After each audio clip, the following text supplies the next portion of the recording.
గోపి రాయ్ ఏంట్రా నువ్వు ఊడుస్తున్నావేంటి? ఈ వారం డ్యూటీ మాది.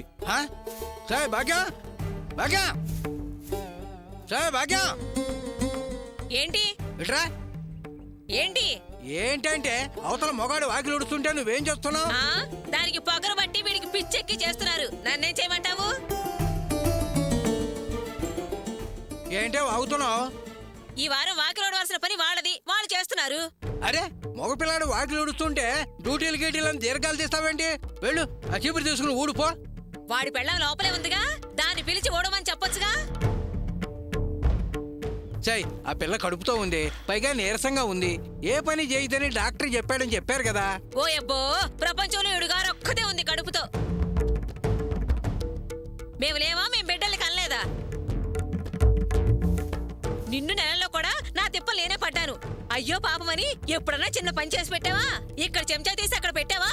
సిగ్గు సెలవు లేకుండా చేసేవాళ్ళు చేస్తుంటే నన్నేం చేయమంటావు? నీకంత ఉబరాటంగా ఉంటే నువ్వు కూడా వెళ్ళి చెయ్యి.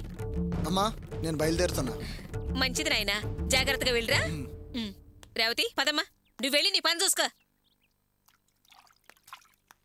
హలో, కొత్త బండి కనిపించట్లేదా? నీళ్ళు అలా చల్లేస్తున్నావు, కాస్త చూసుకొని చల్లు.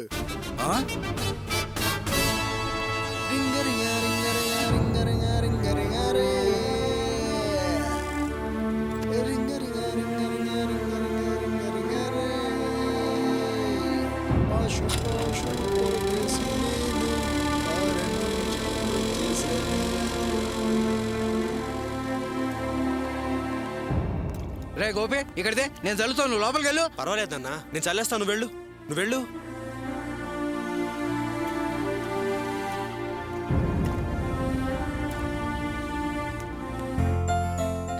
ఏమండి, పూజ గదిలో దేవుడికి పూజ చేసి కొబ్బరికాయ కొడితే తొట్టెలాగా పగిలిందండి.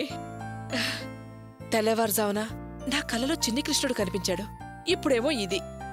ఇవన్నీ చూస్తుంటే మన వంశంలోకి బుజ్జిపాపాయి రాబోతున్నాడు అనిపిస్తోందండి. ఏంటి వరలక్ష్మి, ఈ కాలంలో కూడా ఇంకా ఈ చాదస్తపు మాటలు, పిచ్చి నమ్మకాలు ఏంటండి అలా అంటారు?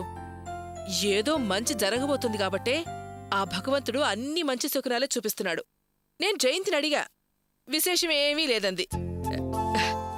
ఏమండి, ఒకవేళ మన అర్చన ఏమన్నా నెల తప్పిందేమోననిపిస్తోందండి. వరలక్ష్మి, నువ్వు చెప్పేది నిజమే అయితే సంతోషమే.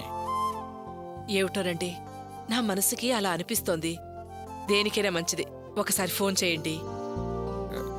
అలాంటిది ఏదన్నా ఉంటే వాళ్లే మనకు ఫోన్ చేస్తారు కదా. నిజమే అనుకోండి, కానీ ఎందుకో నా మనసు పీకుతోంది. ఒక్కసారి ఫోన్ చేద్దురు. ఫోన్ చేయడానికి నాకేం అభ్యంతరం లేదే.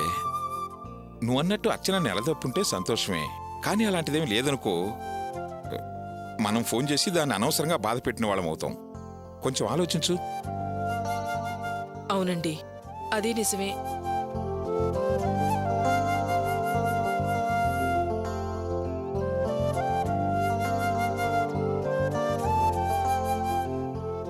ఇదేంటిది ఇతను ముగ్గులేస్తున్నాడు?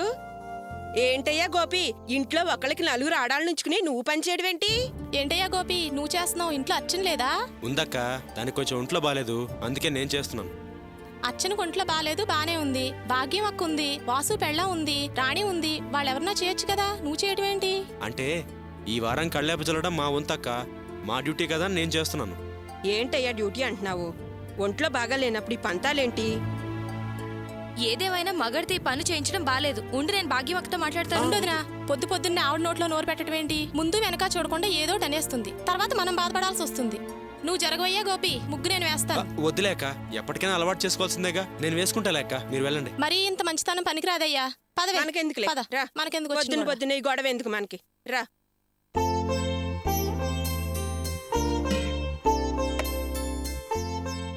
అర్చన, కళ్ళేపు చల్లేశాను, ముగ్గేసేసాను. నెక్స్ట్ ఏంటి? గిన్నెలు తోమాలా? చేసిన పని చాలు, ఇంకాపు. ఆ గిన్నెల సంగతి నేను చూసుకుంటాను. అర్చన, నువ్వే పని చేయొద్దని నీకు ఎన్నిసార్లు చెప్పాలి? ఆ పని నేను చూసుకుంటాను, నువ్వు ఇక్కడే కూర్చో.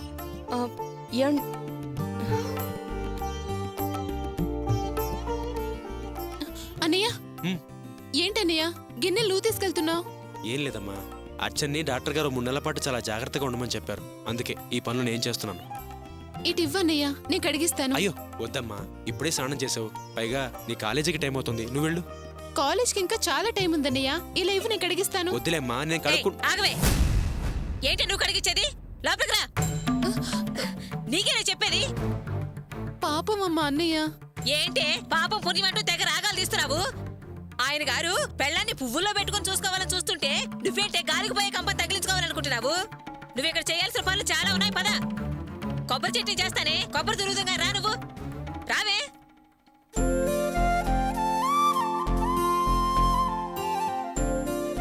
అర్చన, స్నానం చేసావా? అయ్యయ్యో నువ్వు కోస్తావేంటి? అలవాటు లేని పని, తెగుతుంది. ఇలా ఇవ్వు నేను కోస్తాను. వద్దు, నువ్వేం చేయాల్సిన పని లేదు. మొత్తం వంటంతా నేనే చేస్తాను, చూస్తూ ఉండు. అద్దర కొడతాను, నల్ల భీమ పాకమే.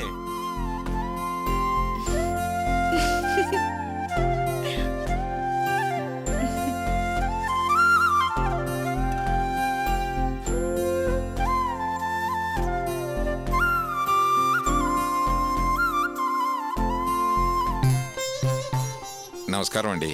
రండి నారాయణ గారు. ఏమిటి దంపతులు ఇద్దరూ కలిసొచ్చారు? ఏమిటి విశేషం? శుభకార్యం తలపెట్టాం. అమ్మవారి దర్శనం చేసుకుని వెళదామని వచ్చాం. ఏమిటమ్మా శుభకార్యం? మా రెండో అమ్మాయి కావ్యకి పెళ్లి కుదిరింది. ఆహా, శుభలేఖ అమ్మవారి పాదాల దగ్గర పెట్టి దండం పెట్టుకుని వెళదామని వచ్చాం. ఇదిగోండి శుభలేఖ. శుభం. అమ్మవారి చరణాల దగ్గర పెట్టి పూజ చేసిస్తాను.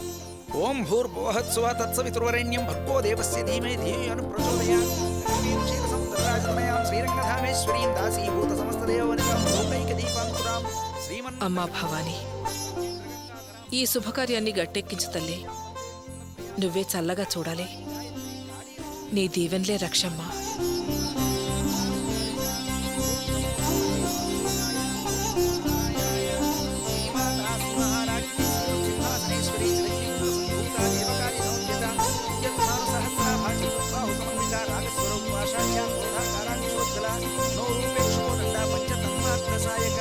శ్రీరస్తు శుభమస్తు మనోవాంఛా ఫల సిద్ధిరస్తు అష్టైశ్వర్యాభివృద్ధిరస్తు. అమ్మా హారతి కళ్ళకద్దుకోండి. అమ్మా అర్చన దగ్గరికి వెళ్ళొచ్చారా? బావుందా? లేదండి, ఇంకా వెళ్ళలేదు. పొద్దున్నుంచి అదే జ్ఞాపకం వస్తోంది. ఇప్పుడు మళ్ళీ మీరు గుర్తు చేశారు. నేను గుర్తు చేయటం ఏమిటమ్మా? అవును పూజారి గారు, తెల్లవారుజామున కలలో చిన్ని కృష్ణుడు కనిపించాడు. ఆ తర్వాత కొబ్బరికాయ తొట్టిలాగా పగిలింది. ఈ శుభశకునాలన్నీ చూసిన తర్వాత అర్చనకేమైనా విశేషమేమోనని పొద్దున్నుంచి దాందే ధ్యాస. ఈయన గారితో అంటే అలాంటిదేమన్నా ఉంటే వాళ్ళు ఫోన్ చేసి చెప్పరా, చాదస్తం పిచ్చి నమ్మకం అంటూ కొట్టి పారేశారు. నా అరట నాది. నాకేమో పొద్దున్నుంచి అదే కళ్ళల్లో మెదులుతోంది. ఈయనేమో వినిపించుకోరు. అమ్మా ఒక విధంగా ఆలోచిస్తే వీరన్నది కరెక్టే. అలాంటి శుభవార్తే ఉంటే ఆ అమ్మవారే మీ చెవిని వేస్తుంది. మీ నోటవాక్యం ఫలించాలి పూజారి గారు. అమ్మవారు కరుణించాలి, నా కూతురి కడుపు పండాలి. అమ్మలగన్న అమ్మ మీ అమ్మాయిని దీవిస్తుందమ్మా. అర్చనను అమ్మను చేస్తుంది. మీరు నిశ్చింతగా ఉండండి. వస్తామండి. శుభం. వస్తామండి పంతులు గారు. క్షేమంగా వెళ్ళిరండి. శ్రీచక్రరాజ నిలయ శ్రీమంత్రి బావగారు, మీరా బాగున్నారా? బాగున్నానండి. మీరెలా ఉన్నారు? బాగున్నానండి. ఏమ్మా బాగున్నావా? ఆ, మీరు అర్చన గోపిల పేర్ల మీద అర్చన చేయించడానికి వచ్చారా? కాదండి, మా రెండో అమ్మాయి కావ్యకి పెళ్లి నిశ్చయమైంది. శుభలేఖలు అమ్మవారి పాదాల దగ్గర పెట్టి దండం పెట్టుకుని వెళదామని వచ్చాం. అవును, మీరేంటండి గుడికొచ్చారు? అర్చన గోపిల పేర్ల మీద అర్చన చేయిద్దామని వచ్చాను. ఏమిటండి, ఎప్పుడూ దేవుణ్ణి నమ్మని మీరు ఈరోజు ప్రత్యేకంగా అర్చన గోపీల పేరు మీద అర్చన చేయిద్దామని వచ్చామంటున్నారు? అదేంటండి, అర్చన కడుపుతో ఉంది కదా.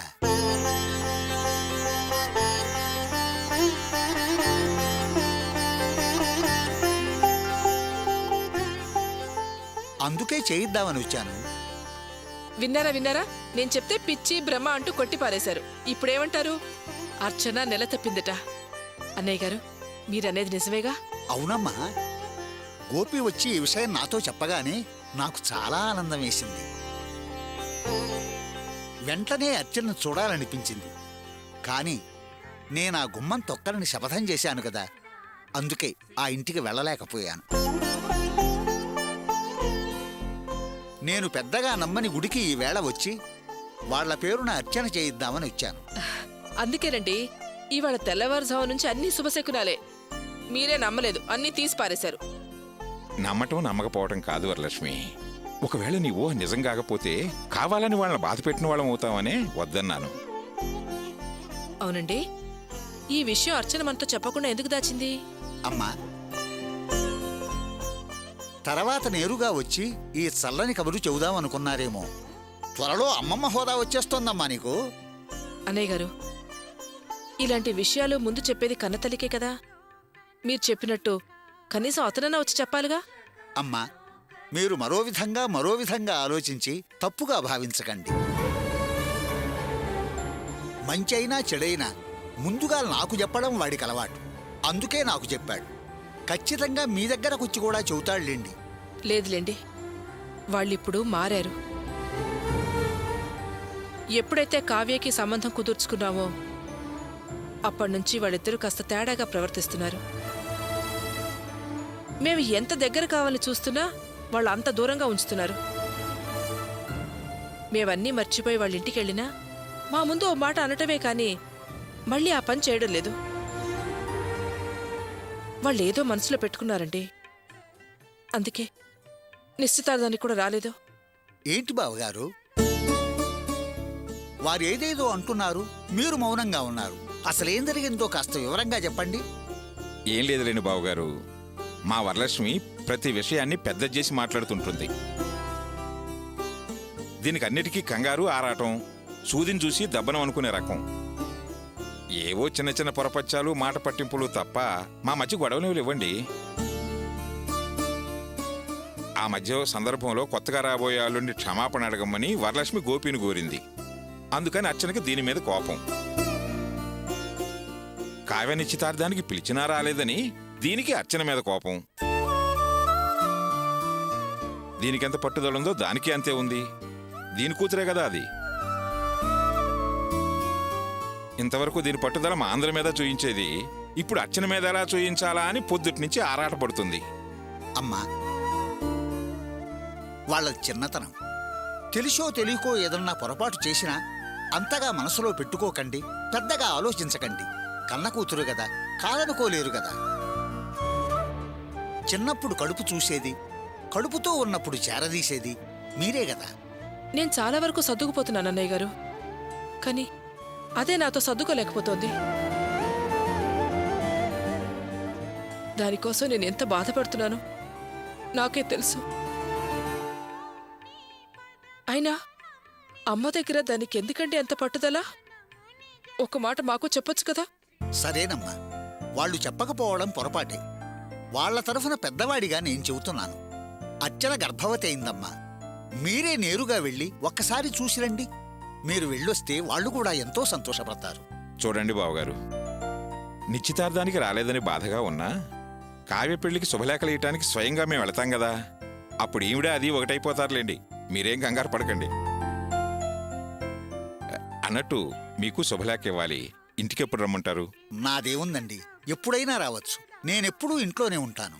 సరే పదండి, అందరం కలిసి అర్చనా గోపిల పేర్ల మీద అమ్మవారికి అర్చన చేయిద్దాం. పదండి. అలాగే రండి.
ఆ.